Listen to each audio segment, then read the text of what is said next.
One of the amazing things about the nighttime is that the nighttime is very special whether you're a believer or not. One of the things that psychologists often discuss is that nights are usually considered a spiritual time. So they talk about how usually people are more willing to share and they're usually more in touch with their feelings and their emotions at night. And this is why you see when people go out on dates and stuff like that, when do they usually go out? During the day or at night? So people are more likely to be in touch with their spiritual side and their feelings and their emotions. And what Islam does is that it takes advantage of this time. So while other people are busy doing other things, a believer takes that spiritual time and they take that emotional time and they devote it to their Lord. And one of the things that the scholars often talk about is that the night is a testimony of a person's love. So whatever a person loves, you'll see that they'll usually devote their night to that. So if a person's only concern in life is to have fun and party and maximize pleasure, they'll spend their night trying to do that. If a person's concern is their afterlife and their love for Allah, then they'll spend their night in concern about their akhirah. And they'll spend their night devoted to Allah Azza wa Jal. As Allah Azza wa Jal said, وَالَّذِينَ آمَنُوا أَشَدُّ حُبًّا لِلَّهِ. That those who believe, they're stronger in their love for Allah Azza wa Jal. It's no secret, it's no surprise that our ummah today, our nation today, is not doing too well. And I hate to be negative, I hate to be negative about issues, but this is just a reality. And the point isn't for us to become depressed and say we're a goner and there's nothing we can do. The point is, how do we bring ourselves out of this situation, and how do we become like the companions radiallahu ta'ala anhum? And this is why one of the things that is often said by the classical scholars and even scholars of our time is that if we want to rectify this ummah, if we really, really care about this ummah, we really want to change this ummah, then we will not be able to do it except that which changed the beginning of this ummah. Meaning, if we really care, we really want the ummah to progress. Now we're Muslims living in the West and we care about Muslims in America, and we really want Muslims to be in a better state. Then we have to look at the sunnah of the Prophet ﷺ and how the companions did it. And it is in that we're going to find our ummah come to life. And the thing about the companions, like I mentioned, is that what they had and what is missing from our time is that attribute of going above and beyond the bare minimum.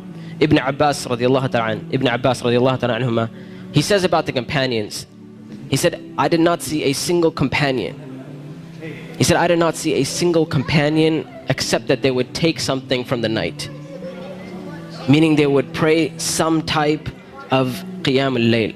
And one of the most oft questions I get from young people is, you know what, my iman is just not doing too well. Like, I have a dip in my iman and I just don't feel it anymore. Or a lot of times people who start practicing Islam, they'll have this iman high and they're doing really, really well, and then a time will come where they'll be like, it just doesn't feel the same anymore. Or a lot of times reverts and converts will say, when I first became Muslim, it was the most amazing experience of my life, and I want that back.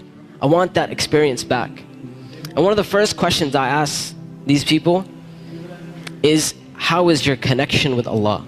How is your qiyam al-layl? When was the last time you got up in the middle of the night or in the last third of the night to pray to your Lord? And if the answer usually is, well, I don't really do that. I just try to do my 5 daily prayers. I'm just happy if I can get that in. And I tell them, I say, listen, if you're cutting off your connection with Allah, how are you going to get better? You can't expect your iman to just get fixed all of a sudden on its own. It's not going to happen. You have to take steps for you to become a better Muslim. You have to take steps to reach that level of iman. When it comes to qiyam al-layl, one of the advices I often give, and I give this advice because this was the advice given to me by my teachers, is if you want to pray qiyam al-layl, all you have to do is just try it. And I'm not talking about spending a third of the night praying or half of the night praying. I'm saying get up 10 minutes before Fajr. Just 10 minutes before Fajr. And we know the Prophet ﷺ told us that it is the last third of the night where Allah Azza wa Jal comes down to the lowest parts of the heaven and He asks, He says, which one of my servants is seeking my forgiveness that I may forgive them? And which one of my servants is seeking my mercy that I may be merciful for them? Which one of my servants is asking of me that I may give to them? And that third of the night is still there in the last 10 minutes before Fajr. So all I'm saying is wake up 10 minutes before Fajr. Not an hour, not 2 hours before Fajr, 10 minutes before Fajr. And try and pray Qiyamul Layl and experience this amazing spiritual nature that Allah Azza wa Jal has given us, this blessing that Allah Azza wa Jal has given us. And when you get up in the night, number one, you'll see your heart transform. You'll feel your heart unlike you've ever felt it before. And I know a lot of us, and this is a problem which is very, very common, where we look at Islam and all we see is a bunch of things we have to do. And we're missing that spiritual side of Islam. We're missing that connection with Allah and our Creator.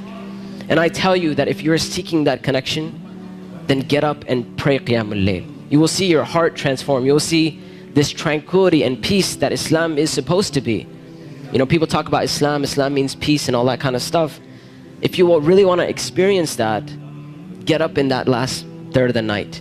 Get up for 10 minutes and you will see that peace and tranquility descend upon you.